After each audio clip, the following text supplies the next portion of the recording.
Esta es la historia de la organización criminal más peligrosa y secreta del mundo, la mafia.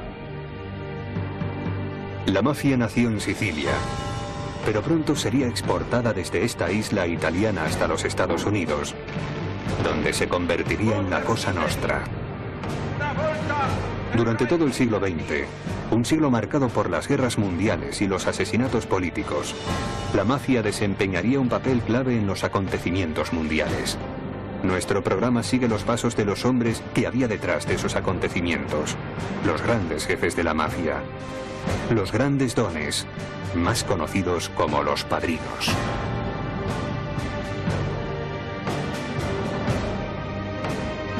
Los padrinos. Primera parte.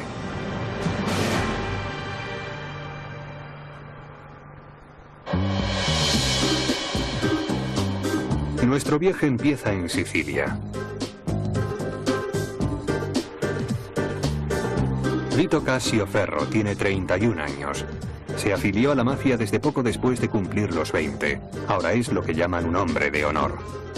A finales del siglo XIX la mafia era una sociedad secreta y misteriosa, temida por los campesinos locales. Nadie se atrevía a llamarla mafia. Pero en el campo se habían sembrado nuevas ideas. Había nacido un nuevo movimiento llamado el Fascio Siciliano, que hablaba de justicia, progreso y democracia para el pueblo. Debido a su éxito entre la población rural, Cascioferro comprende que este movimiento le puede hacer aún más poderoso. Se infiltra en el Fascio Siciliano haciéndose pasar por socialista y adopta la hoz y el martillo, así como una escopeta y unas imágenes de la Virgen. A él le importa muy poco que el Fascio Siciliano luche contra los terratenientes y los mafiosos. Más adelante el gobierno de Roma envía el ejército para acabar con el Fascio Siciliano. Como resultado de la represión militar, mueren más de 100 personas. Cientos de personas resultan heridas y son arrestadas y se prohíbe el Fascio Siciliano. La derrota pone de rodillas a los vencidos. Mucha gente se marcha al Nuevo Mundo y los que se quedan vuelven a cultivar la tierra. Entonces Vito Cascioferro se quita su máscara socialista y decide utilizar todo su poder para convertirse en padrino. Don Vito.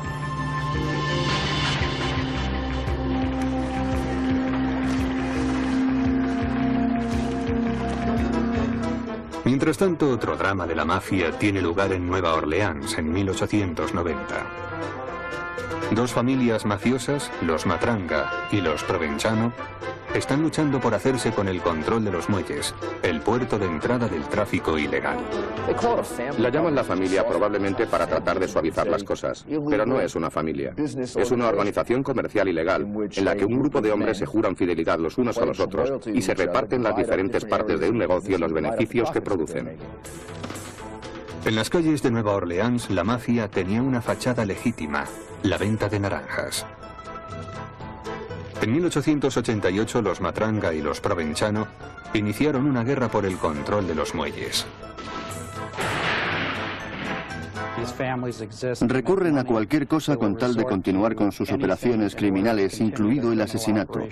Llegan incluso a asesinar a personas inocentes que ni siquiera están metidas en la organización criminal. Entre 1888 y 1890, más de 40 personas mueren en la llamada Guerra de las Naranjas. Entre las víctimas está el jefe de policía de Nueva Orleans, David Hennessey, que había estado investigando las actividades de la mafia en la zona. La opinión pública protesta por el asesinato. En marzo de 1891 arrestan a una docena de sicilianos sospechosos de su asesinato. La indignada multitud entra por la fuerza en la cárcel, donde están detenidos los sospechosos, los arrastra a la calle y los lincha. El titular de The Item, un periódico local de Nueva Orleans, dice: "Se ha hecho justicia". Pero el presidente Benjamin Harrison expresa su indignación personal y concede $25.000 a la familia de cada uno de los hombres linchados. La respuesta de las familias rivales consiste en pasar a vivir escondidos. Cada una de las familias se escondió dentro de su caparazón, aplicando el proverbio mafioso que dice: inclínate como un junco hasta que pase la inundación. La guerra de las naranjas debilita a las familias de la mafia, ya que han causado la muerte de demasiados picciotti o soldados.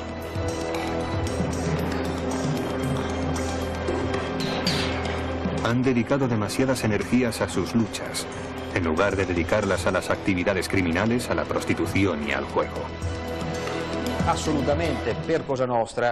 Para la Cosa Nostra, una guerra no es en absoluto un juego. Es algo en lo que te metes solo cuando es inevitable. En el ADN de la Cosa Nostra está el evitar cualquier enfrentamiento interno, porque eso daría a la policía una oportunidad de investigarlos y de luchar contra ellos.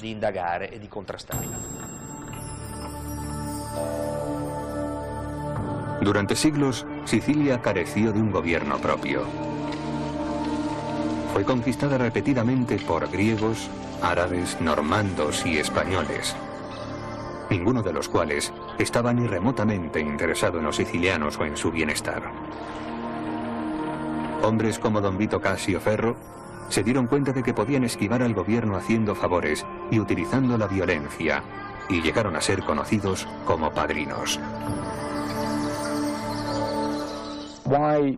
Pero, ¿por qué lo de padrino? Pues porque su autoridad es completa. Es como una dictadura. No existe ningún legislador, ningún organismo encargado de dictar las leyes. No hacen consultas ni pregunta al rebaño, a los votantes. Es el jefe, el que dice a la gente lo que está bien y lo que está mal. Y la gente le sigue. Don Vito quería permanecer invisible a los ojos de la ley, pero ante los ojos de la gente quería ser bien visible y aparecer como el amigo de todos los amigos. Un padrino de la mafia es como el padre de todos, y los que están en las posiciones más bajas lo ven como un hombre que administra la justicia y enmienda los daños, como un hombre al que se puede acudir para pedirle trabajo. Don Vito Casio Ferro no lleva un arma. Sus armas son el cinismo y la inteligencia. Los que caen atrapados en la red del padrino saben que deben devolver todos sus favores. Pero tampoco podemos olvidar que si no obedecían las órdenes del padrino, este dictaba una sentencia de muerte. En 1902, don Vito Casio Ferro entra en los Estados Unidos por la isla Ellis, mezclándose con los demás inmigrantes. Tiene 40 años. Quiere participar en los ilegales negocios americanos del juego, la prostitución y el tráfico de inmigrantes. Quiere controlar el crimen organizado en los Estados Unidos. Empieza su carrera criminal en el barrio neoyorquino de East Harlem. En los Estados Unidos, muchos de los gángsters italianos pertenecen a una organización llamada La Mano Negra.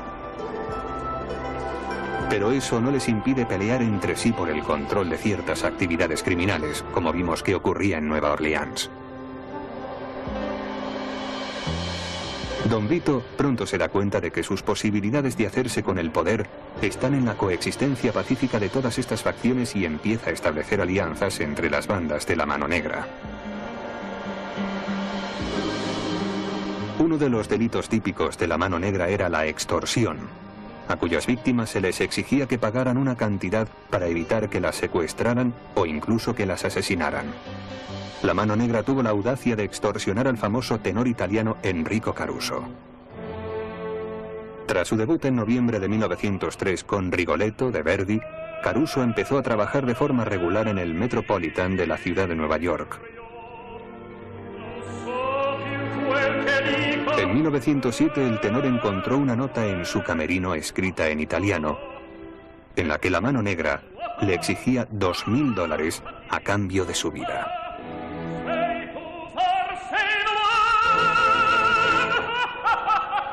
Caruso pagó, pero más tarde le llegó una segunda nota. Esta vez la cantidad exigida era de $15.000.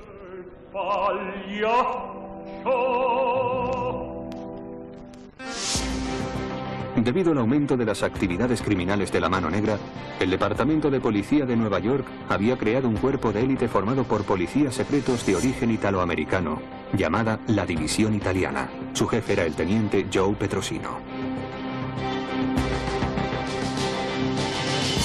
Había llegado a Nueva York desde Italia con su familia a la edad de 13 años y 10 años después se alistó en la policía de Nueva York.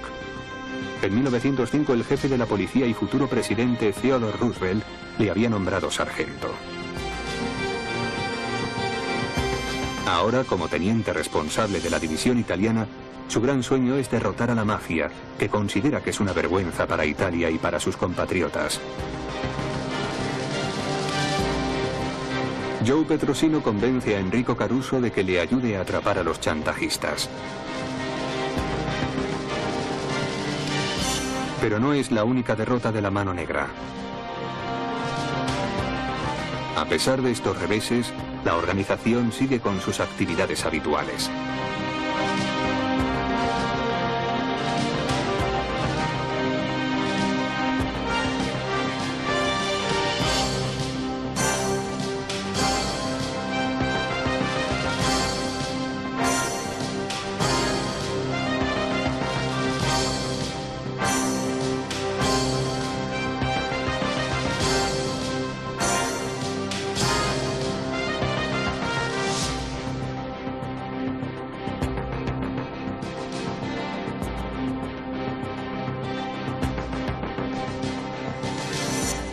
Mientras tanto, don Vito Cassioferro ha empezado a colocar a sus hombres de confianza en puestos claves de la ciudad de Nueva York.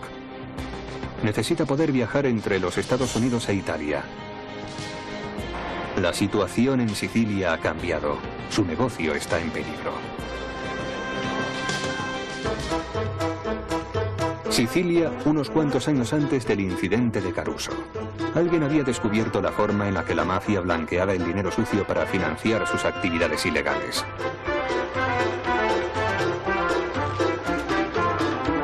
Se llamaba Emanuele Notarbartolo y llegaría demasiado lejos.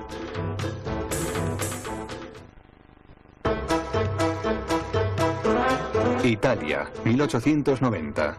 Emanuele Notarbartolo, director general del Banco de Sicilia, descubre que su banco está blanqueando dinero sucio para la mafia. Trata de poner fin a esas actividades y es despedido, pero sigue investigando por su cuenta y descubre las conexiones entre el gran capital y la mafia. El 1 de febrero de 1893 muere apuñalado en el tren que lo llevaba a su casa. El hombre acusado de instigar el crimen es un miembro del Parlamento italiano, Raffaele Palicciolo. Pero detrás de él estaba el gran padrino, don Vito Cassioferro, que había hecho que eligieran a Palicciolo para poderle controlar.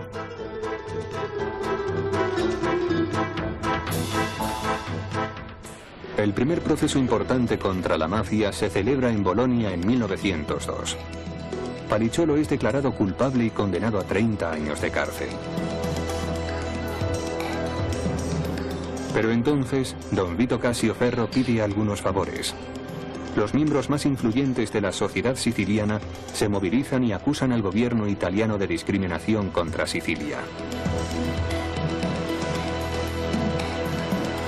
Gracias a la fuerte presión, el caso pasa a la Corte de Apelaciones y en 1904 Palicciolo es absuelto por falta de pruebas.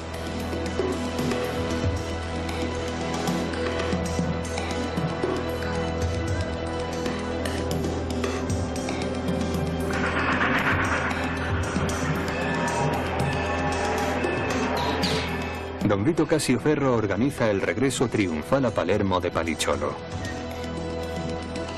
Luego, en 1908, le envía a los Estados Unidos.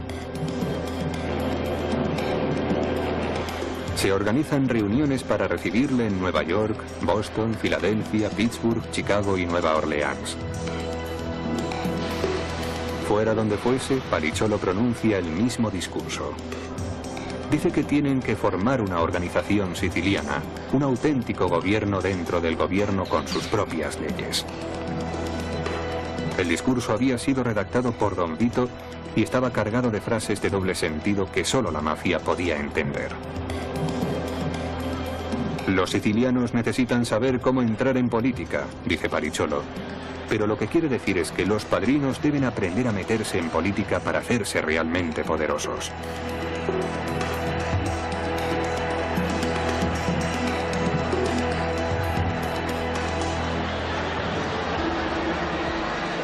El policía secreto de la ciudad de Nueva York, Joe Petrosino, entiende el dialecto siciliano, así que comprende el mensaje codificado. Lo importante de Petrosino es que era profundamente contrario a la mafia. Si hiciéramos un análisis de la experiencia italoamericana, de los hijos de aquellos gigantes que fueron los inmigrantes, las cifras demostrarían que hay una desproporción enorme, inmensa. Y aquí hay muchísimos más que son del tipo de Joe Petrosino. A través de sus investigaciones, Petrosino descubre que el hombre que tira de los hilos del crimen organizado no está en los Estados Unidos, sino en la patria de la mafia, en Sicilia.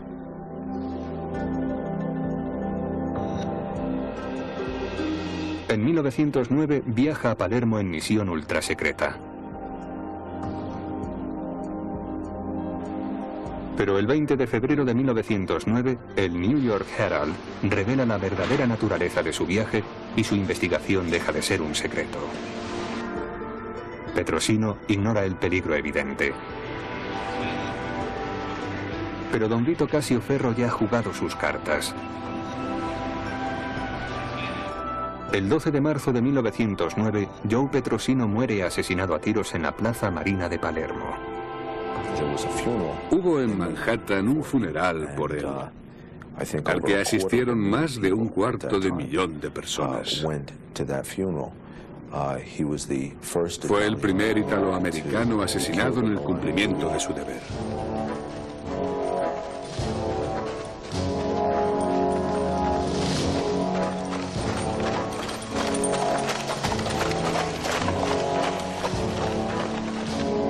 Villalba es un pueblo remoto del sur de Sicilia.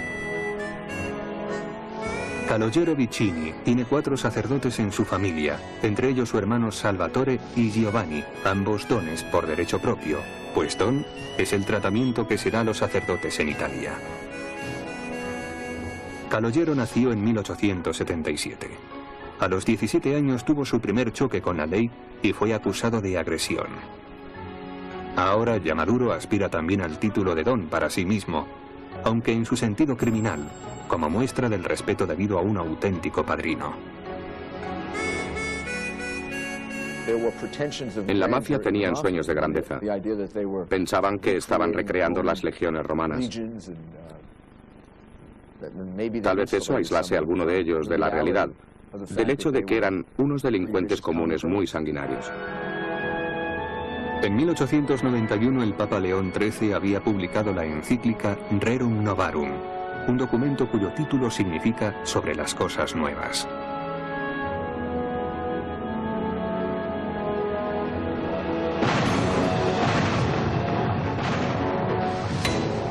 Es realmente una época de nuevos inventos, no solo en Italia, sino en la mayor parte del mundo occidental.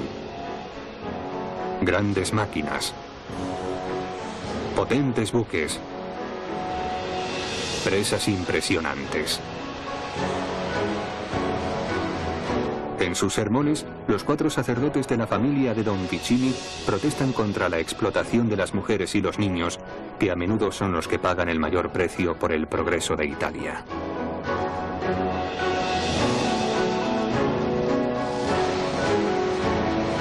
Pero a pesar del progreso, Sicilia aún no cuenta con un gobierno que se ocupe de los sicilianos. Don Calogero Vicini pretende ser un sindicalista y da trabajo a los desempleados.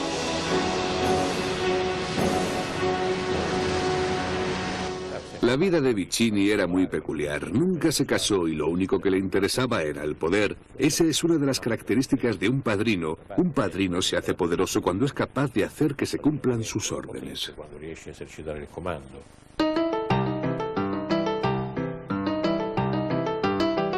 Nueva York a mediados de los años 20. Joe Masseria es el padrino más poderoso de la ciudad. Prefiere que le llamen The Boss, el jefe, porque le suena más americano. A Masseria le rinden cuentas los soldados de la mafia como Salvatore Lucania, Carlo Gambino y Vito Genovese, conocidos como los jóvenes turcos.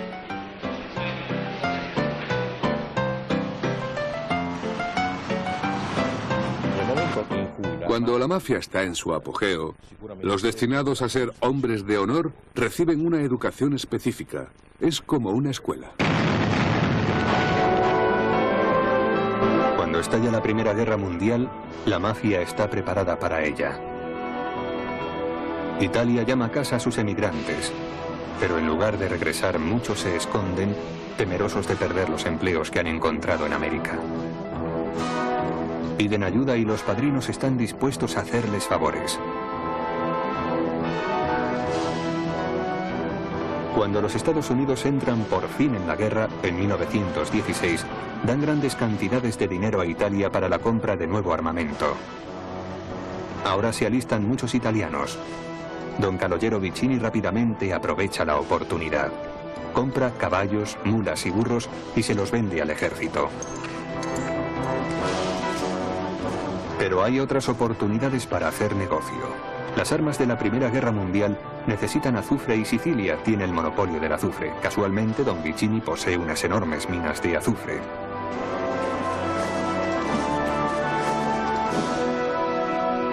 Sus hombres trabajan como esclavos, desnudos, para poder soportar el calor.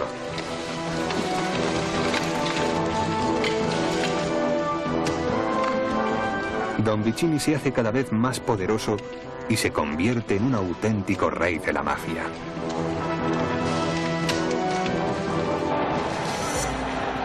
A finales de la Primera Guerra Mundial, las economías de Europa están en la ruina.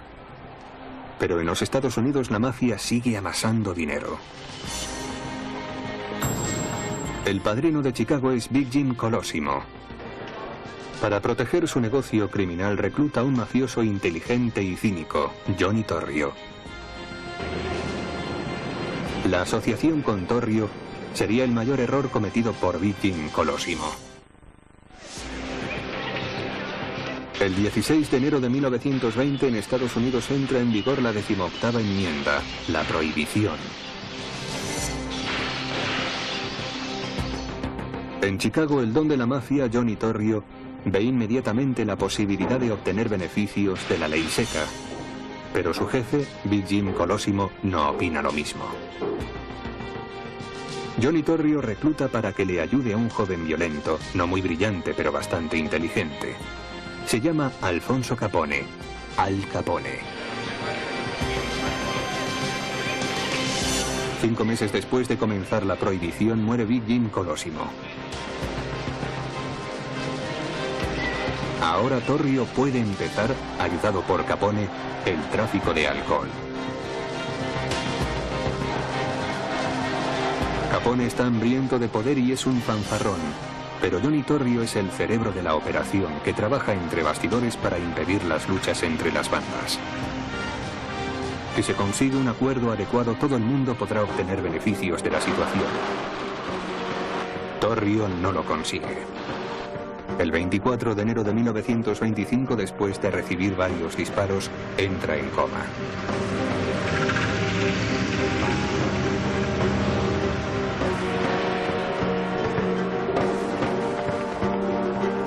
Ahora Al Capone está solo en la cima del mundo.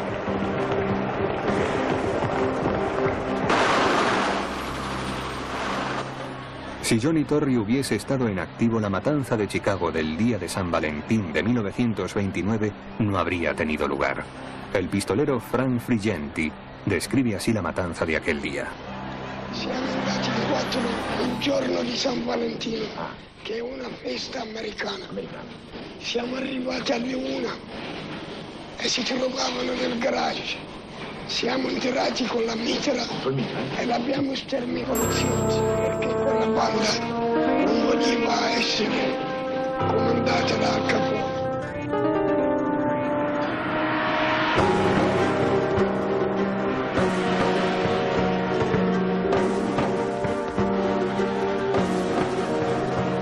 En esa época Capone solo entiende vagamente lo que significa ser un padrino. Sabe que un padrino necesita respeto y reconocimiento, así que abre un comedor benéfico para los desempleados de la depresión.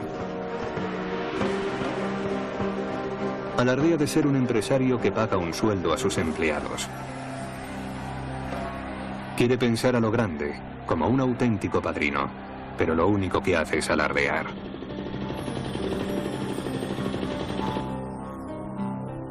No imagina ni por un momento que será encarcelado en Alcatraz por algo tan trivial como no presentar la declaración de la renta. Prisionero de su propia leyenda, tampoco tiene la menor idea de que un día la sífilis le convertirá en un idiota profundo.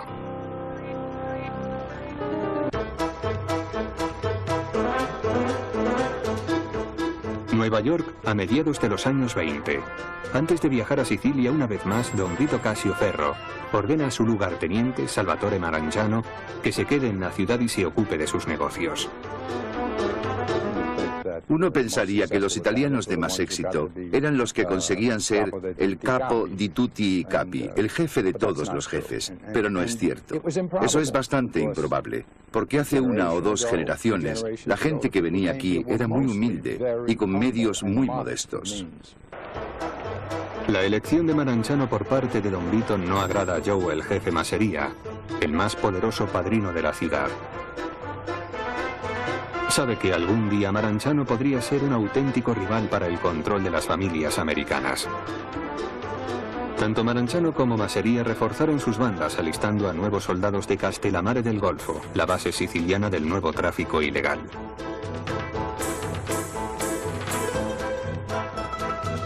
En 1928, cuando el nuevo régimen fascista de Italia golpea con fuerza a la mafia en Sicilia, don Vito Casio Ferro es arrestado acusado de contrabando. Con su jefe en una cárcel de ultramar, Marangiano decide que por fin ha llegado el momento de sustituirle. Pero no está preparado para ser un padrino y estalla la mayor guerra entre bandas de la historia, la Guerra de Castellammare. En uno de los enfrentamientos, el 16 de octubre de 1929, uno de los hombres de Masseria, Salvatore Lucania, resulta herido. Sus asesinos le dan por muerto, pero Lucania sobrevive y adopta un apodo muy adecuado, Lucky Luciano. Luciano el Afortunado.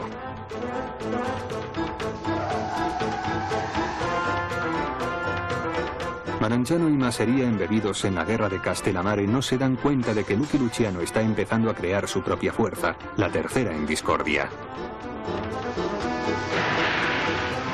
Tiene a su lado a Meyer Lansky, un amigo judío de la infancia. El primer paso de Luciano es eliminar a Joe, el jefe Masseria.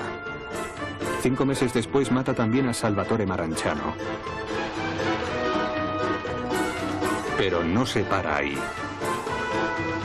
La noche del 10 de septiembre de 1931, Luciano elimina a los otros hombres que aún son fieles a los dos padrinos muertos. Esa noche se recuerda como las vísperas sicilianas y marca el fin de la guerra de Castellammare.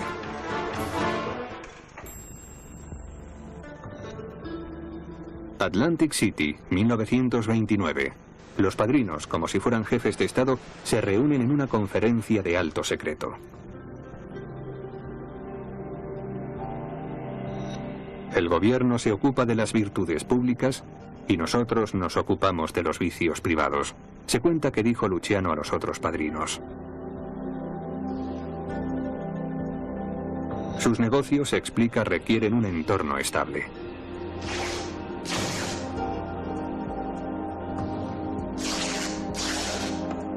El mercado de la droga estaba creciendo, pero hacía falta un gran nivel de organización para burlar la inspección de la aduana de los Estados Unidos. Necesitaban confiar en la corrupción para detener a la policía y a los jueces.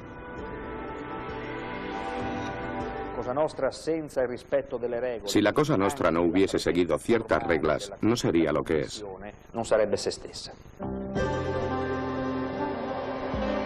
Luciano crea una tabla redonda conocida como la Comisión. La admisión en esta junta directiva de la mafia americana exige que un padrino sea reconocido por el control de un área determinada. Queda abolida la figura del jefe de todos los jefes, y nadie ocupa un rango superior al de nadie. La comisión está regida por muchos jefes, todos ellos de igual rango. Joe Bonanno, tanto en su libro como cuando le entrevisté y le interrogué, describió a la comisión como una especie de Naciones Unidas, que es una forma un poco exagerada de describirla. Pensaba que era como si los jefes de Estado se reuniesen para tratar de crear un entorno pacífico en el cual pudiesen ganar la mayor cantidad posible de dinero. Los otros miembros de la comisión sugieren a Luciano que dé un nombre a esta sociedad financiera criminal. Pero él replica: nada de nombres. Nadie podrá hablar de esta cosa nuestra, de esta cosa nostra, porque seremos invisibles. También quiere acabar con los rituales, como pinchar los dedos para obtener sangre o quemar imágenes de santos. Meyer Lansky le convence de lo contrario, diciéndole que los jóvenes necesitan rituales para creer en algo y temer algo.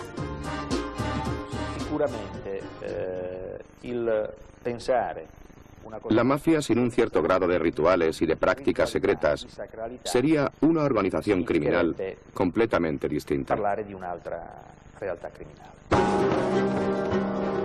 Puesto que no tenía nombre, la organización de Luciano no existía. Incluso el director del FBI, J. Edgar Hoover, sostenía que estaba seguro de ello. En pocos años, la mafia descubriría nuevas oportunidades para los negocios. Y durante ese tiempo, habría de prosperar y crecer.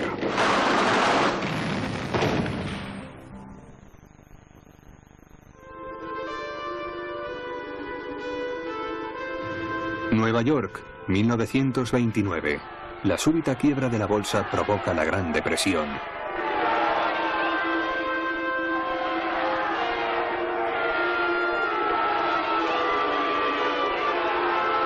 Millones de personas pierden su trabajo, lo que facilita a la mafia reclutar nuevos adeptos. La Cosa Nostra no es una banda de atracadores de bancos. No es una serie de gángsters repartidos por todo el territorio. Washington DC, 1933. El demócrata Francis D. Roosevelt es elegido presidente de los Estados Unidos y acaba la prohibición. Reparto para el país. Lucky Luciano sabe perfectamente bien cómo convertirlo en un nuevo reparto que le convenga a él. La promesa de Roosevelt significaba la construcción de nuevas presas, puentes, carreteras y ferrocarriles. En otras palabras, contratos enormes. El nuevo reparto trae contratos laborales a todo el país y propicia el crecimiento de los sindicatos. Los padrinos están preparados para hacer un nuevo reparto de sus operaciones de crimen organizado. La Cosa Nostra es un fenómeno humano formado por hombres organizados que quieren dominar el lugar en el que viven y quieren ganar dinero. Así ha sido desde el inicio de la Cosa Nostra. Controlar a los trabajadores y dirigir las huelgas requiere saber la forma de encender las pasiones y al mismo tiempo controlarlas. Es una situación nueva para la mafia, a años luz de los comedores benéficos de Al Capone.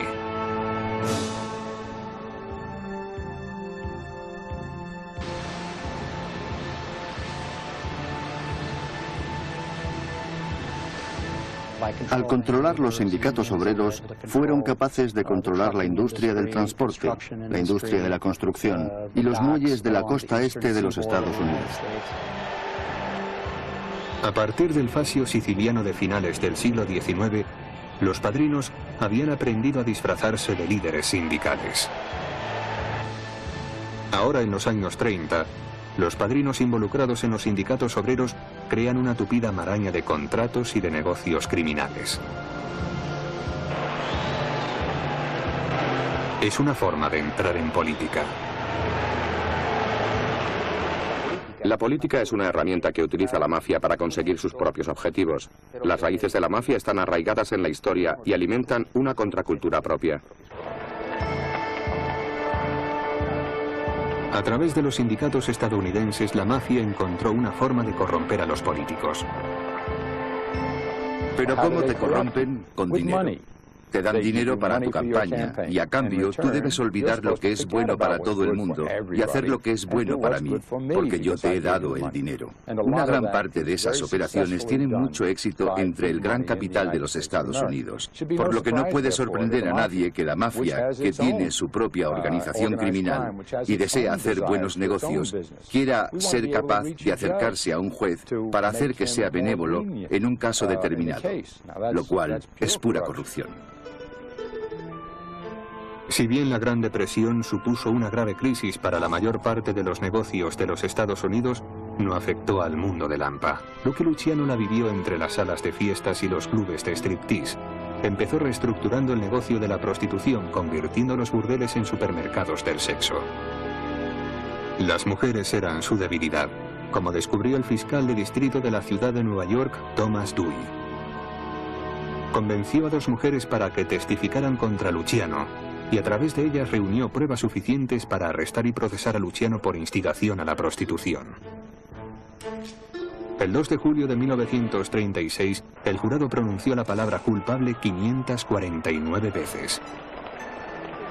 Y fue condenado a entre 30 y 50 años de cárcel.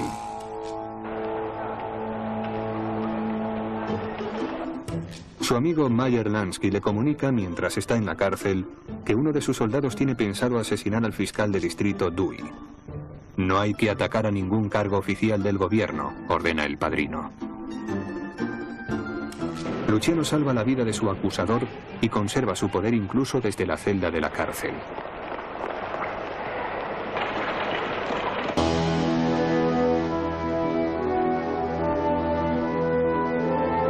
Italia, 1922. El país ha caído bajo la dictadura fascista de Benito Mussolini, que se llama a sí mismo Il Duce.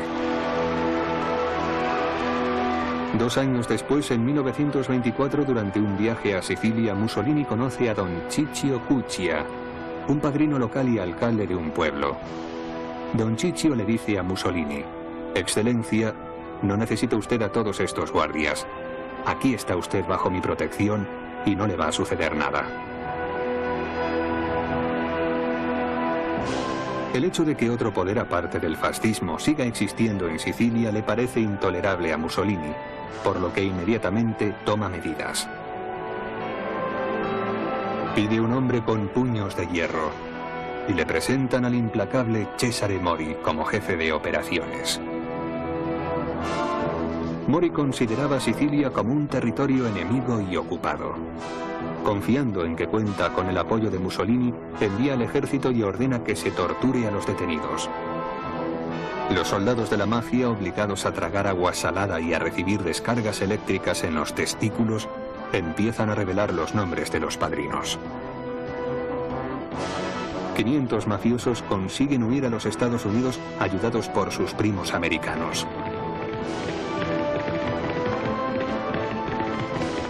Los que se quedan en Italia se enfrentan a tiempos muy difíciles. Don Calogero Vicini, el padrino que había prosperado durante la Segunda Guerra Mundial gracias a las minas de azufre, es procesado y condenado a 5 años. Pero gracias a sus buenas relaciones con el régimen fascista puede recuperar la libertad después de unos pocos días en prisión y regresa a su pueblo natal de Villalba. La investigación del prefecto Mori revela nuevas informaciones, incluidos los contactos con bancos importantes y familias de la mafia en los Estados Unidos. Cesare Mori ha llegado lejos, demasiado lejos. Los antiguos romanos tenían un dicho: deja que ascienda y que le destituya. En junio de 1929, Il Duce está muy satisfecho con los resultados obtenidos por Mori y también la opinión pública. El prefecto de hierro es ascendido y abandona Sicilia.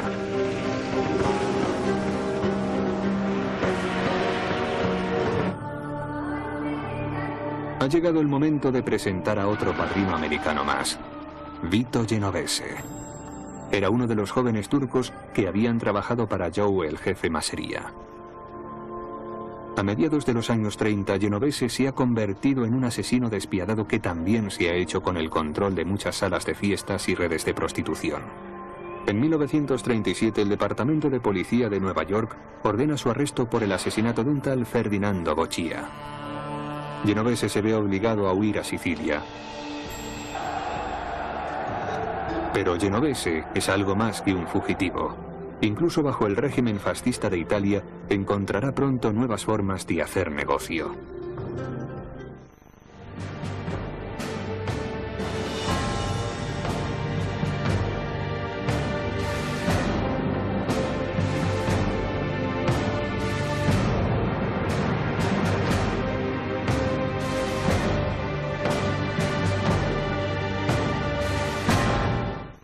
Educación específica. Es como una escuela. Cuando estalla la Primera Guerra Mundial, la mafia está preparada para ella. Italia llama a casa a sus emigrantes, pero en lugar de regresar, muchos se esconden, temerosos de perder los empleos que han encontrado en América. Piden ayuda y los padrinos están dispuestos a hacerles favores. Cuando los Estados Unidos entran por fin en la guerra, en 1916, dan grandes cantidades de dinero a Italia para la compra de nuevo armamento. Ahora se alistan muchos italianos. Don Calogero Vicini rápidamente aprovecha la oportunidad. Compra caballos, mulas y burros y se los vende al ejército. Pero hay otras oportunidades para hacer negocio. Las armas de la Primera Guerra Mundial necesitan azufre y Sicilia tiene el monopolio del azufre. Casualmente, Don Vicini posee unas enormes minas de azufre.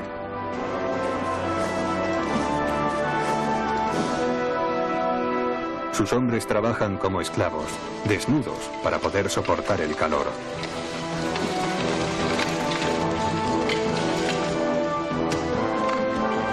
Don Vicini se hace cada vez más poderoso y se convierte en un auténtico rey de la mafia.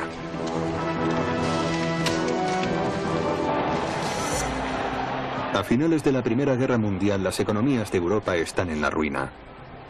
Pero en los Estados Unidos la mafia sigue amasando dinero. El padrino de Chicago es Big Jim Colosimo. Para proteger su negocio criminal recluta a un mafioso inteligente y cínico, Johnny Torrio. La asociación con Torrio sería el mayor error cometido por Big Jim Colosimo. El 16 de enero de 1920 en Estados Unidos entra en vigor la 18ª enmienda, la prohibición. En Chicago, el don de la mafia, Johnny Torrio, ve inmediatamente la posibilidad de obtener beneficios de la ley seca. Pero su jefe, Big Jim Colosimo, no opina lo mismo. Johnny Torrio recluta para que le ayude a un joven violento, no muy brillante pero bastante inteligente. Se llama Alfonso Capone, Al Capone. 5 meses después de comenzar la prohibición, muere Big Jim Colosimo. Ahora Torrio puede empezar, ayudado por Capone, el tráfico de alcohol. Capone está hambriento de poder y es un fanfarrón, pero Johnny Torrio es el cerebro de la operación que trabaja entre bastidores para impedir las luchas entre las bandas. Si se consigue un acuerdo adecuado, todo el mundo podrá obtener beneficios de la situación. Torrio no lo consigue. El 24 de enero de 1925, después de recibir varios disparos, entra en coma.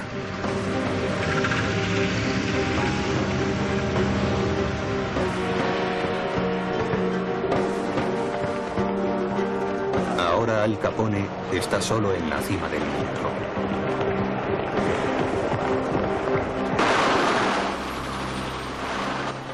Si Johnny Torrio hubiese estado en activo, la matanza de Chicago del día de San Valentín de 1929 no habría tenido lugar. El pistolero Frank Frigenti describe así la matanza de aquel día. Siamo andati il 4, il giorno di San Valentino, che è una festa americana. Siamo arrivati alle 1 e si trovavano nel garage siamo enterrati con la mitra e l'abbiamo sterminato perché quella banda non voleva essere comandata da Al Capone.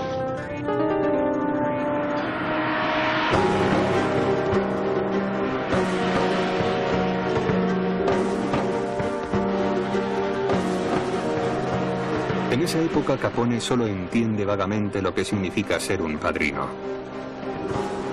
Sabe que un padrino necesita respeto y reconocimiento, así que abre un comedor benéfico para los desempleados de la depresión. Alardea de ser un empresario que paga un sueldo a sus empleados. Quiere pensar a lo grande, como un auténtico padrino, pero lo único que hace es alardear.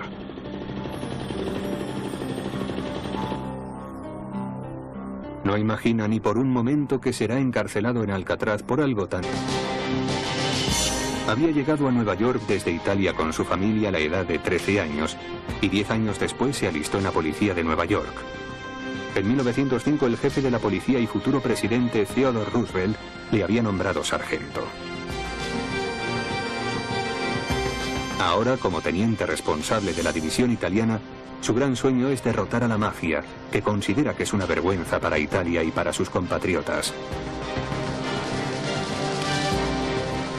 Joe Petrosino convence a Enrico Caruso de que le ayude a atrapar a los chantajistas. Pero no es la única derrota de la Mano Negra.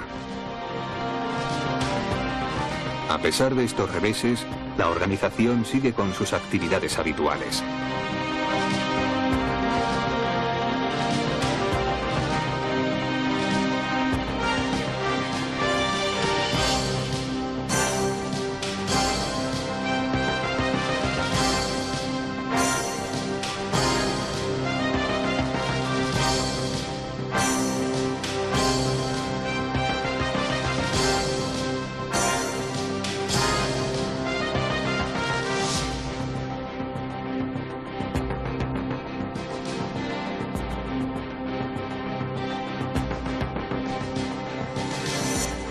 Mientras tanto, don Vito Cassio Ferro ha empezado a colocar a sus hombres de confianza en puestos claves de la ciudad de Nueva York. Necesita poder viajar entre los Estados Unidos e Italia. La situación en Sicilia ha cambiado. Su negocio está en peligro. Sicilia, unos cuantos años antes del incidente de Caruso. Alguien había descubierto la forma en la que la mafia blanqueaba el dinero sucio para financiar sus actividades ilegales.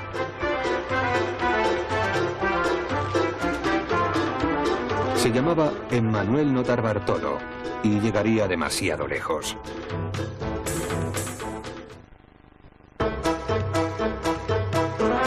Italia, 1890. Emmanuel Notarbartolo, director general del Banco de Sicilia, descubre que su banco está blanqueando dinero sucio para la mafia. Trata de poner fin a esas actividades y es despedido, pero sigue investigando por su cuenta y descubre las conexiones entre el gran capital y la mafia. El 1 de febrero de 1893 muere apuñalado en el tren que lo llevaba a su casa. El hombre acusado de instigar el crimen es un miembro del Parlamento italiano, Rafael Palicciolo. Pero detrás de él estaba el gran padrino, don Vito Cassio Ferro, que había hecho que eligieran a Palicciolo para poderle controlar.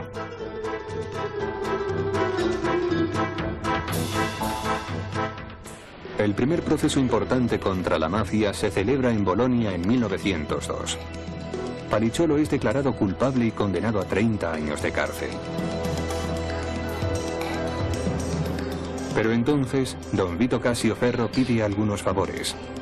Los miembros más influyentes de la sociedad siciliana se movilizan y acusan al gobierno italiano de discriminación contra Sicilia. Gracias a la fuerte presión, el caso pasa a la Corte de Apelaciones y en 1904 Palicciolo es absuelto por falta de pruebas.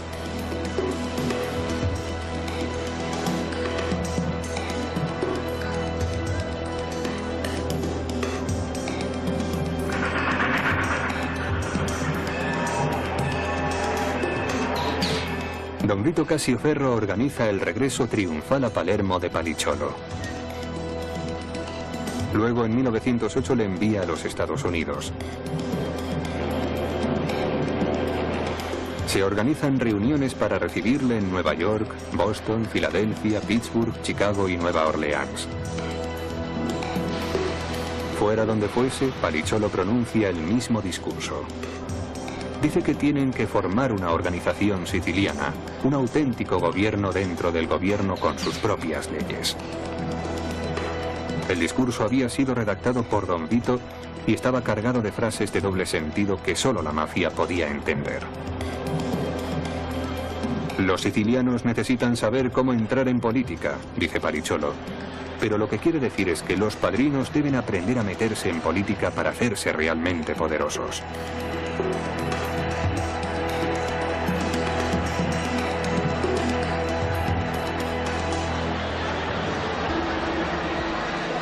El policía secreto de la ciudad de Nueva York, Joe Petrosino, entiende el dialecto siciliano, así que comprende el mensaje codificado. Lo importante de Petrosino es que era profundamente contrario a la mafia.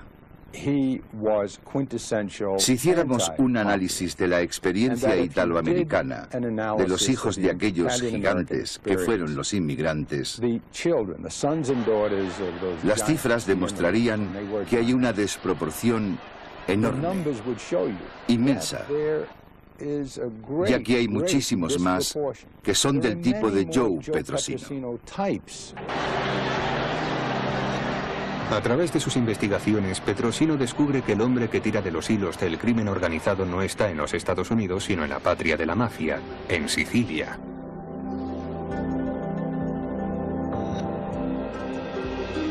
En 1909 viaja a Palermo en misión ultrasecreta.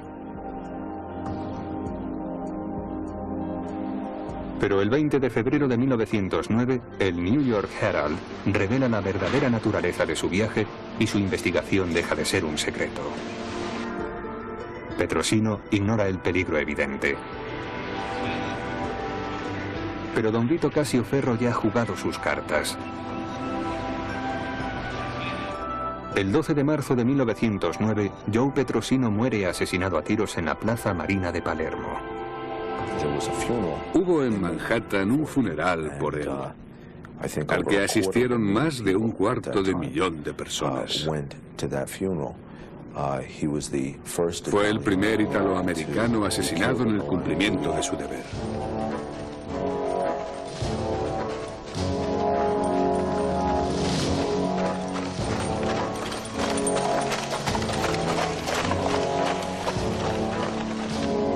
Villalba es un pueblo remoto del sur de Sicilia.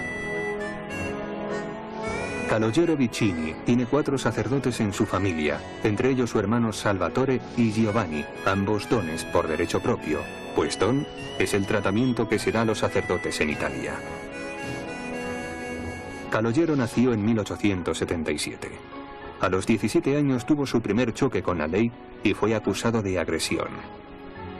Ahora ya maduro aspira también al título de don para sí mismo, aunque en su sentido criminal, como muestra del respeto debido a un auténtico padrino. En la mafia tenían sueños de grandeza. Pensaban que estaban recreando las legiones romanas. Tal vez eso aislase a alguno de ellos de la realidad, del hecho de que eran unos delincuentes comunes muy sanguinarios. En 1891 el Papa León XIII había publicado la encíclica Rerum Novarum, un documento cuyo título significa sobre las cosas nuevas.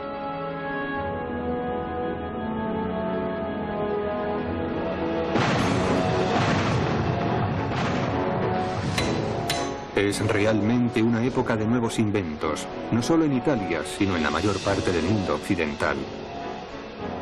Grandes máquinas, potentes buques, presas impresionantes.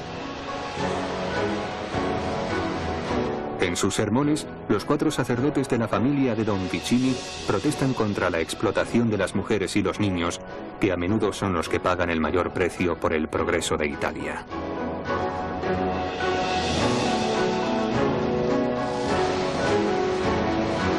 Pero a pesar del progreso, Sicilia aún no cuenta con un gobierno que se ocupe de los sicilianos. Don Calogero Vicini pretende ser un sindicalista y da trabajo a los desempleados.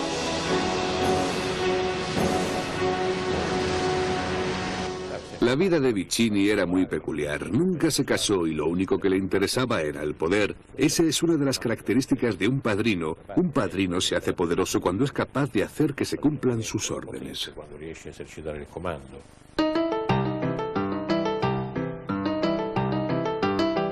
Nueva York a mediados de los años 20.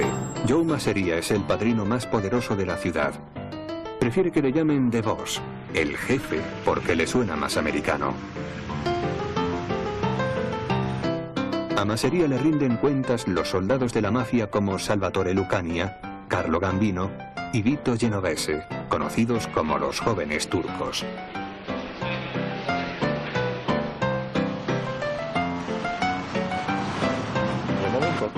Cuando la mafia está en su apogeo, los destinados a ser hombres de honor reciben una educación.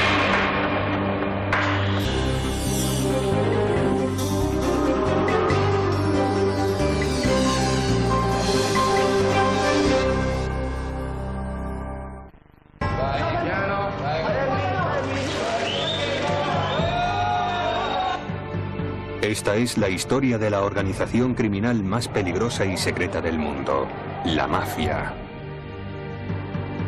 La mafia nació en Sicilia, pero pronto sería exportada desde esta isla italiana hasta los Estados Unidos, donde se convertiría en la Cosa Nostra. Durante todo el siglo XX, un siglo marcado por las guerras mundiales y los asesinatos políticos, la mafia desempeñaría un papel clave en los acontecimientos mundiales. Nuestro programa sigue los pasos de los hombres que había detrás de esos acontecimientos, los grandes jefes de la mafia, los grandes dones, más conocidos como los padrinos.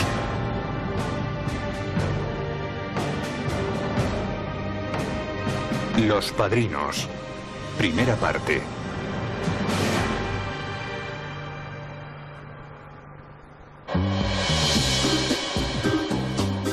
Nuestro viaje empieza en Sicilia.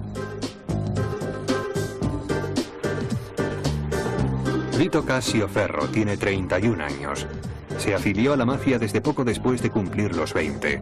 Ahora es lo que llaman un hombre de honor. A finales del siglo XIX la mafia era una sociedad secreta y misteriosa, temida por los campesinos locales. Nadie se atrevía a llamarla mafia. Pero en el campo se habían sembrado nuevas ideas. Había nacido un nuevo movimiento llamado el Fascio Siciliano, que hablaba de justicia, progreso y democracia para el pueblo. Debido a su éxito entre la población rural, Cascioferro comprende que este movimiento le puede hacer aún más poderoso. Se infiltra en el Fascio Siciliano haciéndose pasar por socialista y adopta la hoz y el martillo, así como una escopeta y unas imágenes de la Virgen. A él le importa muy poco que el Fascio Siciliano luche contra los terratenientes y los mafiosos. Más adelante el gobierno de Roma envía al ejército para acabar con el Fascio Siciliano. Como resultado de la represión militar mueren más de 100 personas. Cientos de personas resultan heridas y son arrestadas y se prohíbe el Fascio Siciliano. La derrota pone de rodillas a los vencidos. Mucha gente se marcha al Nuevo Mundo y los que se quedan vuelven a cultivar la tierra. Entonces Vito Cascioferro se quita su máscara socialista y decide utilizar todo su poder para convertirse en padrino. Don Vito.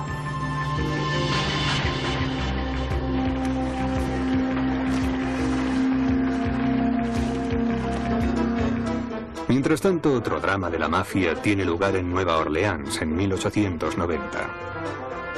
Dos familias mafiosas, los Matranga y los Provenzano, están luchando por hacerse con el control de los muelles, el puerto de entrada del tráfico ilegal. La llaman la familia probablemente para tratar de suavizar las cosas, pero no es una familia. Es una organización comercial y legal, en la que un grupo de hombres se juran fidelidad los unos a los otros y se reparten las diferentes partes de un negocio los beneficios que producen. En las calles de Nueva Orleans, la mafia tenía una fachada legítima, la venta de naranjas. En 1888 los Matranga y los Provenzano iniciaron una guerra por el control de los muelles. Recurren a cualquier cosa con tal de continuar con sus operaciones criminales, incluido el asesinato. Llegan incluso a asesinar a personas inocentes que ni siquiera están metidas en la organización criminal. Entre 1888 y 1890, más de 40 personas mueren en la llamada Guerra de las Naranjas. Entre las víctimas está el jefe de policía de Nueva Orleans, David Hennessey, que había estado investigando las actividades de la mafia en la zona. La opinión pública protesta por el asesinato. En marzo de 1891 arrestan a una docena de sicilianos sospechosos de su asesinato. La indignada multitud entra por la fuerza en la cárcel, donde están detenidos los sospechosos, los arrastra a la calle y los lincha. El titular de The Item, un periódico local de Nueva Orleans, dice: "Se ha hecho justicia". Pero el presidente Benjamin Harrison expresa su indignación personal y concede $25.000 a la familia de cada uno de los hombres linchados. La respuesta de las familias rivales consiste en pasar a vivir escondidos. Cada una de las familias se escondió dentro de su caparazón, aplicando el proverbio mafioso que dice: inclínate como un junco hasta que pase la inundación. La Guerra de las Naranjas debilita a las familias de la mafia, ya que han causado la muerte de demasiados picciotti o soldados.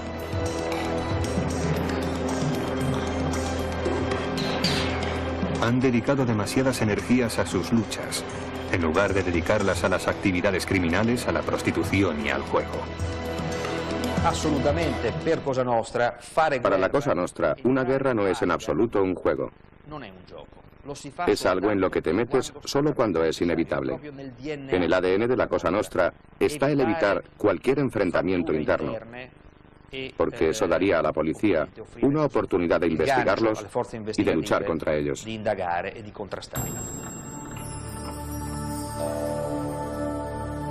Durante siglos, Sicilia careció de un gobierno propio. Fue conquistada repetidamente por griegos, árabes, normandos y españoles, ninguno de los cuales estaba ni remotamente interesado en los sicilianos o en su bienestar. Hombres como don Vito Cassio Ferro se dieron cuenta de que podían esquivar al gobierno haciendo favores y utilizando la violencia, y llegaron a ser conocidos como padrinos.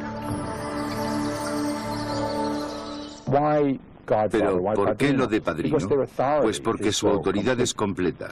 Es como una dictadura. No existe ningún legislador, ningún organismo encargado de dictar las leyes. No hacen consultas ni pregunta al rebaño, a los votantes. Es el jefe, el que dice a la gente lo que está bien y lo que está mal. Y la gente le sigue. Don Vito quería permanecer invisible a los ojos de la ley, pero ante los ojos de la gente quería ser bien visible y aparecer como el amigo de todos los amigos.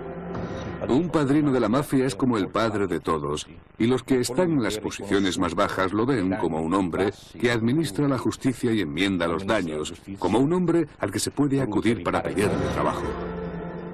Don Vito Cassio Ferro no lleva un arma. Sus armas son el cinismo y la inteligencia. Los que caen atrapados en la red del padrino saben que deben devolver todos sus favores. Pero tampoco podemos olvidar que si no obedecían las órdenes del padrino, este dictaba una sentencia de muerte. En 1902, don Vito Cassio Ferro entra en los Estados Unidos por la isla Ellis, mezclándose con los demás inmigrantes. Tiene 40 años. Quiere participar en los ilegales negocios americanos del juego, la prostitución y el tráfico de inmigrantes. Quiere controlar el crimen organizado en los Estados Unidos. Empieza su carrera criminal en el barrio neoyorquino de East Harlem. En los Estados Unidos, muchos de los gángsters italianos pertenecen a una organización llamada La Mano Negra. Pero eso no les impide pelear entre sí por el control de ciertas actividades criminales, como vimos que ocurría en Nueva Orleans. Don Vito pronto se da cuenta de que sus posibilidades de hacerse con el poder están en la coexistencia pacífica de todas estas facciones y empieza a establecer alianzas entre las bandas de la Mano Negra.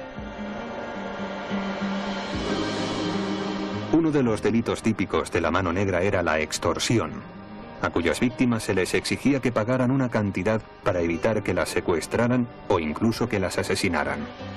La Mano Negra tuvo la audacia de extorsionar al famoso tenor italiano Enrico Caruso. Tras su debut en noviembre de 1903 con Rigoletto de Verdi, Caruso empezó a trabajar de forma regular en el Metropolitan de la ciudad de Nueva York. En 1907 el tenor encontró una nota en su camerino escrita en italiano, en la que la Mano Negra le exigía $2.000 a cambio de su vida.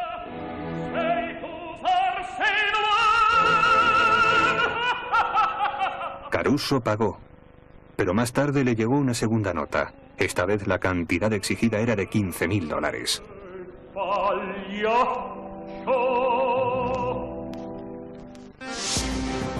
Debido al aumento de las actividades criminales de la Mano Negra, el Departamento de Policía de Nueva York había creado un cuerpo de élite formado por policías secretos de origen italoamericano, llamada la División Italiana. Su jefe era el teniente Joe Petrosino.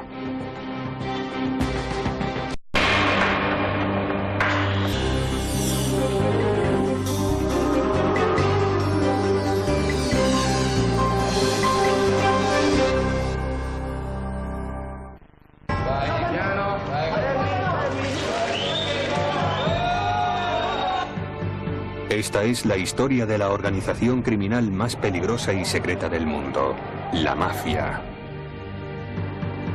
La mafia nació en Sicilia, pero pronto sería exportada desde esta isla italiana hasta los Estados Unidos, donde se convertiría en la Cosa Nostra.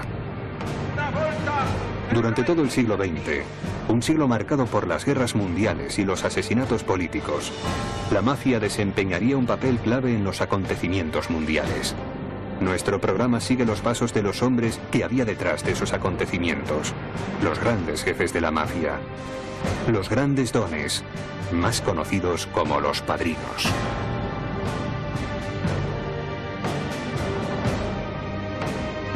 Los padrinos. Primera parte.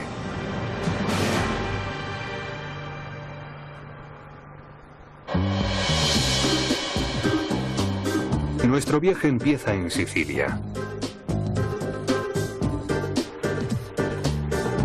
Vito Cascioferro tiene 31 años. Se afilió a la mafia desde poco después de cumplir los 20. Ahora es lo que llaman un hombre de honor. A finales del siglo XIX la mafia era una sociedad secreta y misteriosa, temida por los campesinos locales. Nadie se atrevía a llamarla mafia. Pero en el campo se habían sembrado nuevas ideas. Había nacido un nuevo movimiento llamado el Fascio Siciliano, que hablaba de justicia, progreso y democracia para el pueblo. Debido a su éxito entre la población rural, Cascioferro comprende que este movimiento le puede hacer aún más poderoso. Se infiltra en el Fascio Siciliano haciéndose pasar por socialista y adopta la hoz y el martillo, así como una escopeta y unas imágenes de la Virgen. A él le importa muy poco que el Fascio Siciliano luche contra los terratenientes y los mafiosos. Más adelante el gobierno de Roma envía el ejército para acabar con el Fascio Siciliano. Como resultado de la represión militar, mueren más de 100 personas. Cientos de personas resultan heridas y son arrestadas y se prohíbe el Fascio Siciliano. La derrota pone de rodillas a los vencidos. Mucha gente se marcha al Nuevo Mundo y los que se quedan vuelven a cultivar la tierra. Entonces Vito Cascioferro se quita su máscara socialista y decide utilizar todo su poder para convertirse en padrino. Don Vito.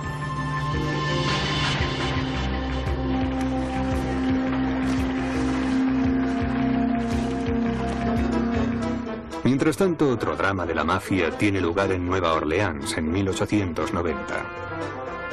Dos familias mafiosas, los Matranga y los Provenzano, están luchando por hacerse con el control de los muelles, el puerto de entrada del tráfico ilegal.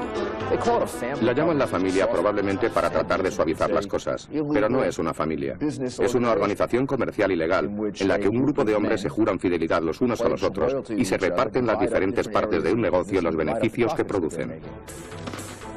En las calles de Nueva Orleans, la mafia tenía una fachada legítima, la venta de naranjas. En 1888 los Matranga y los Provenzano iniciaron una guerra por el control de los muelles. Recurren a cualquier cosa con tal de continuar con sus operaciones criminales, incluido el asesinato. Llegan incluso a asesinar a personas inocentes que ni siquiera están metidas en la organización criminal. Entre 1888 y 1890, más de 40 personas mueren en la llamada Guerra de las Naranjas.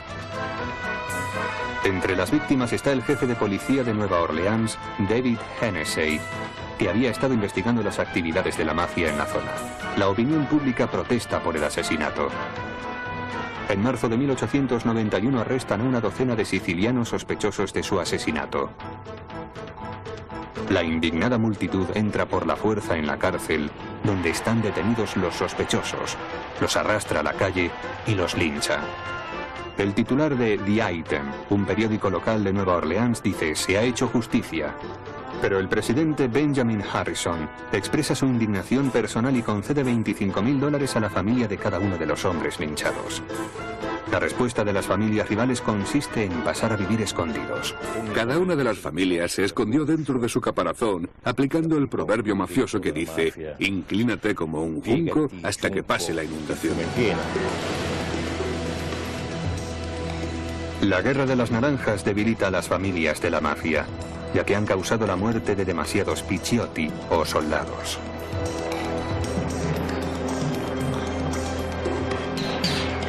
Han dedicado demasiadas energías a sus luchas, en lugar de dedicarlas a las actividades criminales, a la prostitución y al juego. Para la Cosa Nostra, una guerra no es en absoluto un juego. Es algo en lo que te metes solo cuando es inevitable.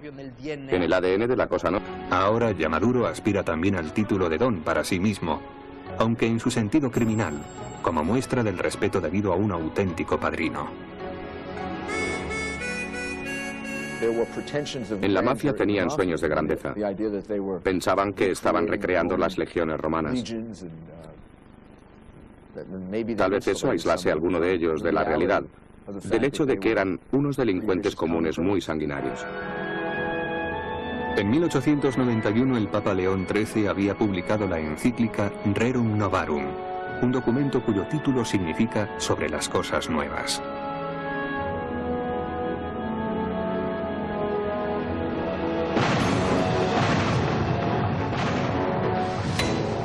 Es realmente una época de nuevos inventos, no solo en Italia, sino en la mayor parte del mundo occidental. Grandes máquinas, potentes buques, presas impresionantes.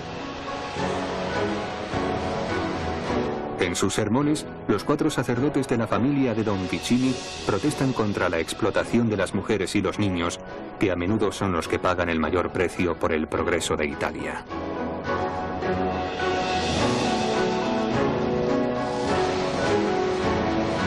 Pero a pesar del progreso, Sicilia aún no cuenta con un gobierno que se ocupe de los sicilianos. Don Calogero Vicini pretende ser un sindicalista y da trabajo a los desempleados.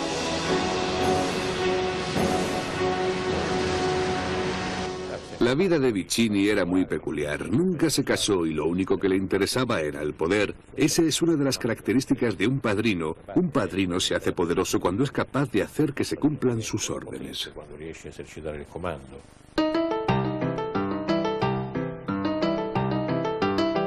Nueva York a mediados de los años 20. Joe Masseria es el padrino más poderoso de la ciudad. Prefiere que le llamen The Boss, el jefe, porque le suena más americano. A Masseria le rinden cuentas los soldados de la mafia como Salvatore Lucania, Carlo Gambino y Vito Genovese, conocidos como los jóvenes turcos.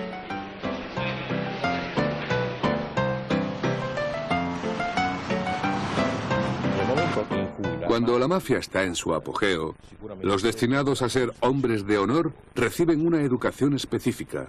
Es como una escuela. Cuando estalla la Primera Guerra Mundial, la mafia está preparada para ella. Italia llama a casa a sus emigrantes, pero en lugar de regresar, muchos se esconden, temerosos de perder los empleos que han encontrado en América. Piden ayuda y los padrinos están dispuestos a hacerles favores. Cuando los Estados Unidos entran por fin en la guerra, en 1916, dan grandes cantidades de dinero a Italia para la compra de nuevo armamento. Ahora se alistan muchos italianos. Don Calogero Vicini rápidamente aprovecha la oportunidad. Compra caballos, mulas y burros y se los vende al ejército. Pero hay otras oportunidades para hacer negocio. Las armas de la Primera Guerra Mundial necesitan azufre y Sicilia tiene el monopolio del azufre. Casualmente, don Vicini posee unas enormes minas de azufre.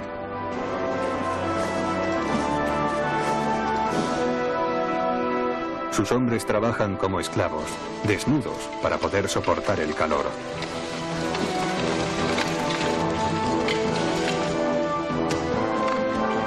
Don Vicini se hace cada vez más poderoso y se convierte en un auténtico rey de la mafia.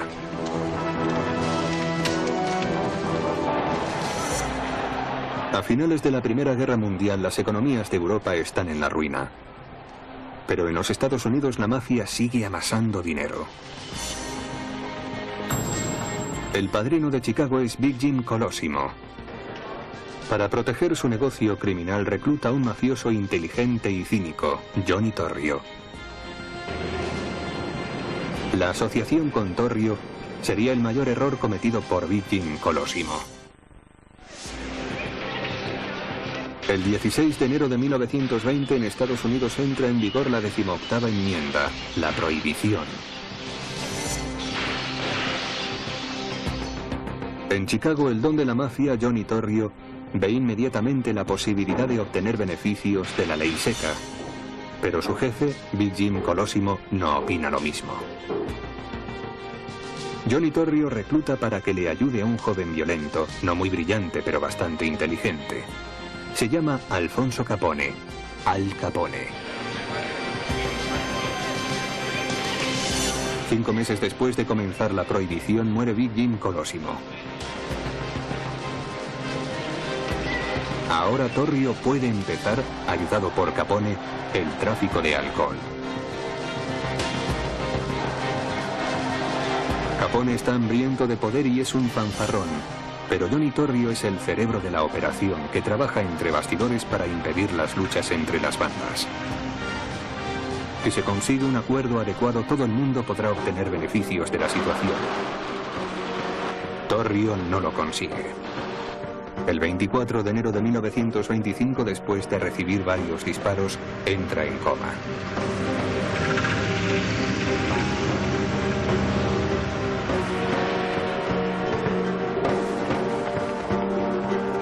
Ahora Al Capone está solo en la cima del mundo.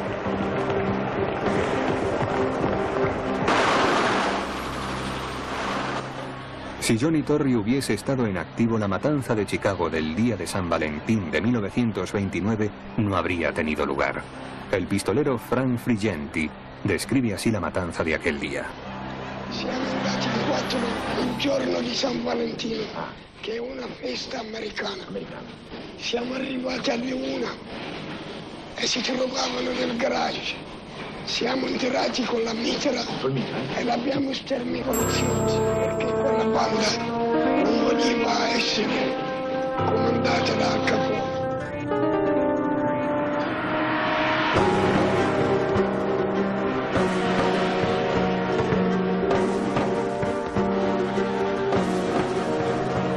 En esa época Capone solo entiende vagamente lo que significa ser un padrino.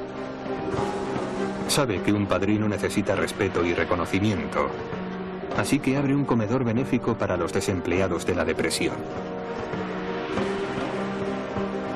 Alardea de ser un empresario que paga un sueldo a sus empleados. Quiere pensar a lo grande, como un auténtico padrino, pero lo único que hace es alardear.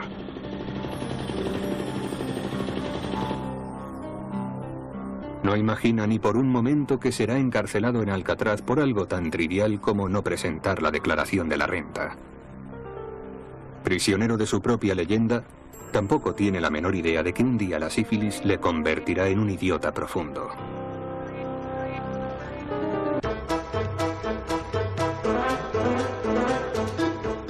Nueva York a mediados de los años 20. Antes de viajar a Sicilia una vez más, don Vito Casio Ferro ordena a su lugarteniente, Salvatore Marangiano, que se quede en la ciudad y se ocupe de sus negocios. Uno pensaría que los italianos de más éxito eran los que conseguían ser el capo di tutti i capi, el jefe de todos los jefes, pero no es cierto. Eso es bastante improbable, porque hace una o dos generaciones la gente que venía aquí era muy humilde y con medios muy modestos. La elección de Marangiano por parte de don Vito no agrada a Joe, el jefe Masseria, el más poderoso padrino de la ciudad. Sabe que algún día Marangiano podría ser un auténtico rival para el control de las familias americanas. Tanto Marangiano como Masseria reforzaron sus bandas alistando a nuevos soldados de Castellammare del Golfo, la base siciliana del nuevo tráfico ilegal.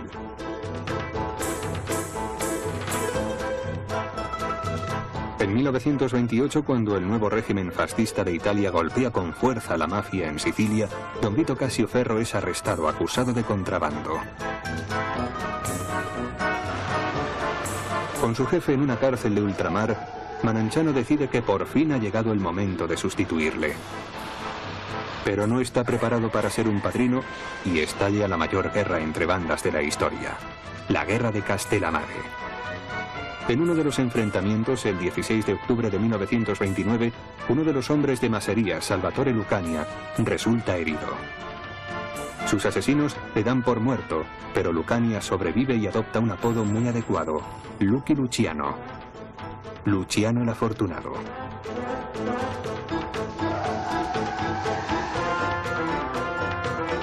Marangiano y Masseria, embebidos en la guerra de Castellammare, no se dan cuenta de que Lucky Luciano está empezando a crear su propia fuerza, la tercera en discordia. Tiene a su lado a Meyer Lansky, un amigo judío de la infancia. El primer paso de Luciano es eliminar a Joe, el jefe Masseria. 5 meses después mata también a Salvatore Marangiano. Pero no se para ahí. La noche del 10 de septiembre de 1931, Luciano elimina a los otros hombres que aún son fieles a los dos padrinos muertos. Esa noche se recuerda como las vísperas sicilianas y marca el fin de la guerra de Castellammare.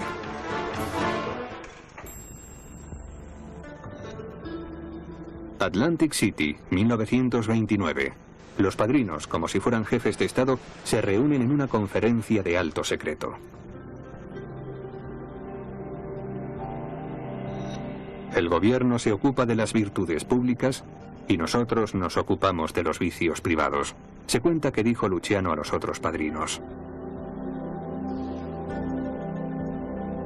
Sus negocios, se explica, requieren un entorno estable.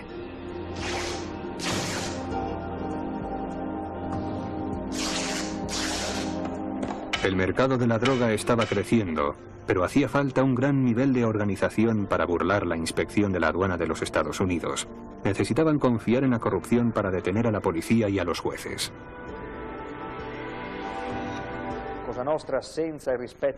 Si la Cosa Nostra no hubiese seguido ciertas reglas, no sería lo que es.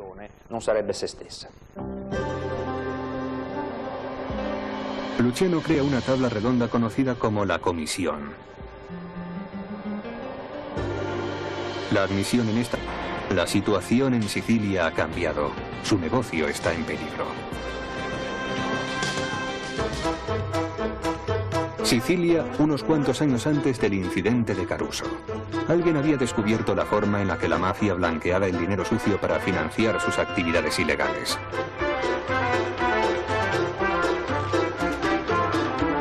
Se llamaba Emmanuel Notarbartolo y llegaría demasiado lejos.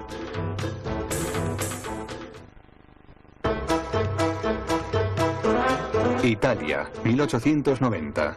Emmanuel Notarbartolo, director general del Banco de Sicilia, descubre que su banco está blanqueando dinero sucio para la mafia. Trata de poner fin a esas actividades y es despedido, pero sigue investigando por su cuenta y descubre las conexiones entre el gran capital y la mafia.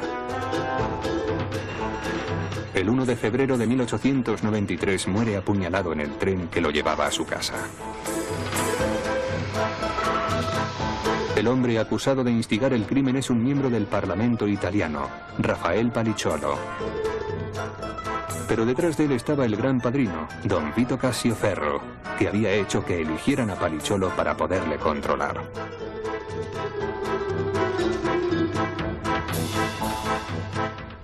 El primer proceso importante contra la mafia se celebra en Bolonia en 1902. Palicciolo es declarado culpable y condenado a 30 años de cárcel.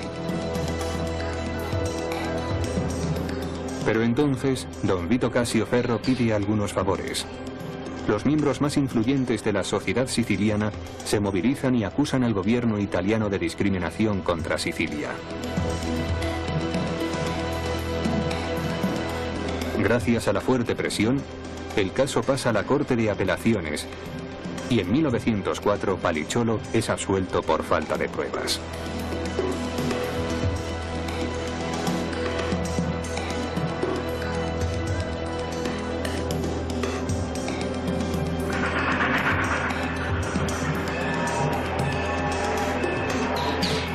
Don Vito Cassioferro organiza el regreso triunfal a Palermo de Palicciolo.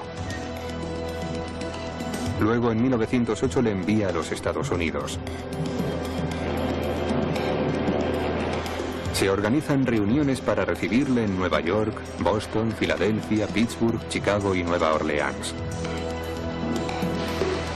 Fuera donde fuese, Palicciolo pronuncia el mismo discurso.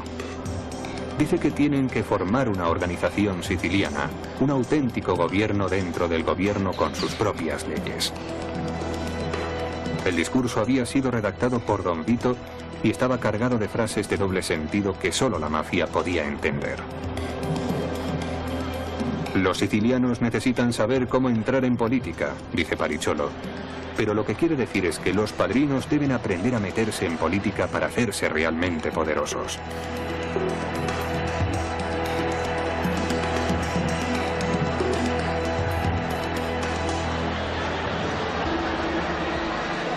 El policía secreto de la ciudad de Nueva York, Joe Petrosino, entiende el dialecto siciliano, así que comprende el mensaje codificado. Lo importante de Petrosino es que era profundamente contrario a la mafia. Si hiciéramos un análisis de la experiencia italoamericana, de los hijos de aquellos gigantes que fueron los inmigrantes, las cifras demostrarían que hay una desproporción enorme, inmensa. Y aquí hay muchísimos más que son del tipo de Joe Petrosino. A través de sus investigaciones, Petrosino descubre que el hombre que tira de los hilos del crimen organizado no está en los Estados Unidos, sino en la patria de la mafia, en Sicilia.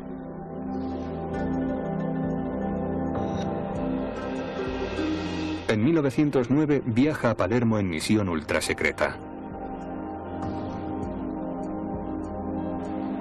Pero el 20 de febrero de 1909, el New York Herald revela la verdadera naturaleza de su viaje y su investigación deja de ser un secreto. Petrosino ignora el peligro evidente. Pero don Vito Cassioferro ya ha jugado sus cartas. El 12 de marzo de 1909, Joe Petrosino muere asesinado a tiros en la Plaza Marina de Palermo. Hubo en Manhattan un funeral por él, al que asistieron más de 250.000 de personas. Fue el primer italoamericano asesinado en el cumplimiento de su deber.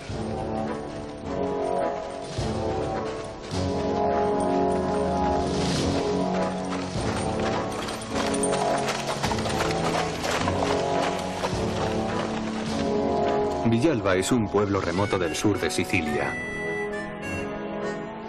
Calogero Vicini tiene 4 sacerdotes en su familia, entre ellos su hermano Salvatore y Giovanni, ambos dones por derecho propio, pues don es el tratamiento que se da a los sacerdotes en Italia.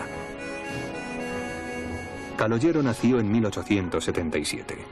A los 17 años tuvo su primer choque con la ley y fue acusado de agresión.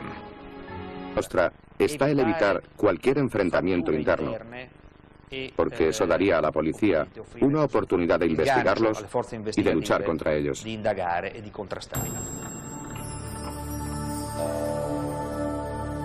Durante siglos, Sicilia careció de un gobierno propio. Fue conquistada repetidamente por griegos, árabes, normandos y españoles, ninguno de los cuales estaba ni remotamente interesado en los sicilianos o en su bienestar. Hombres como don Vito Casio Ferro se dieron cuenta de que podían esquivar al gobierno haciendo favores y utilizando la violencia, y llegaron a ser conocidos como padrinos. Pero, ¿por qué lo de padrino? Pues porque su autoridad es completa. Es como una dictadura. No existe ningún legislador, ningún organismo encargado de dictar las leyes. No hacen consultas ni pregunta al rebaño, a los votantes. Es el jefe, el que dice a la gente lo que está bien y lo que está mal. Y la gente le sigue.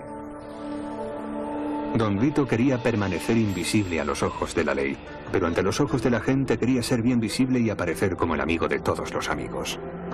Un padrino de la mafia es como el padre de todos, y los que están en las posiciones más bajas lo ven como un hombre que administra la justicia y enmienda los daños, como un hombre al que se puede acudir para pedirle trabajo. Don Vito Casio Ferro no lleva un arma. Sus armas son el cinismo y la inteligencia. Los que caen atrapados en la red del padrino saben que deben devolver todos sus favores. Pero tampoco podemos olvidar que si no obedecían las órdenes del padrino, este dictaba una sentencia de muerte. En 1902, don Vito Casio Ferro entra en los Estados Unidos por la isla Ellis, mezclándose con los demás inmigrantes. Tiene 40 años. Quiere participar en los ilegales negocios americanos del juego, la prostitución y el tráfico de inmigrantes. Quiere controlar el crimen organizado en los Estados Unidos. Empieza su carrera criminal en el barrio neoyorquino de East Harlem. En los Estados Unidos, muchos de los gángsters italianos pertenecen a una organización llamada La Mano Negra. Pero eso no les impide pelear entre sí por el control de ciertas actividades criminales, como vimos que ocurría en Nueva Orleans. Don Vito pronto se da cuenta de que sus posibilidades de hacerse con el poder están en la coexistencia pacífica de todas estas facciones y empieza a establecer alianzas entre las bandas de La Mano Negra. Uno de los delitos típicos de La Mano Negra era la extorsión, a cuyas víctimas se les exigía que pagaran una cantidad para evitar que las secuestraran o incluso que las asesinaran. La Mano Negra tuvo la audacia de extorsionar al famoso tenor italiano Enrico Caruso. Tras su debut en noviembre de 1903 con Rigoletto de Verdi, Caruso empezó a trabajar de forma regular en el Metropolitan de la ciudad de Nueva York.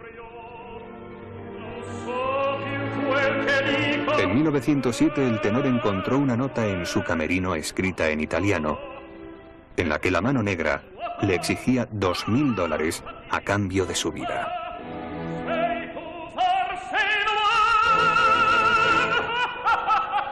Caruso pagó, pero más tarde le llegó una segunda nota. Esta vez la cantidad exigida era de $15.000.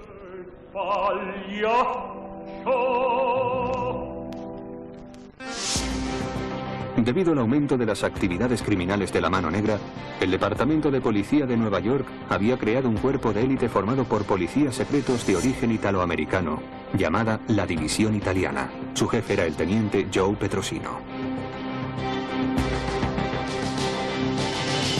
Había llegado a Nueva York desde Italia con su familia a la edad de 13 años y 10 años después se alistó en la policía de Nueva York. En 1905 el jefe de la policía y futuro presidente Theodore Roosevelt le había nombrado sargento. Ahora, como teniente responsable de la división italiana, su gran sueño es derrotar a la mafia, que considera que es una vergüenza para Italia y para sus compatriotas. Joe Petrosino convence a Enrico Caruso de que le ayude a atrapar a los chantajistas. Pero no es la única derrota de la Mano Negra. A pesar de estos reveses, la organización sigue con sus actividades habituales.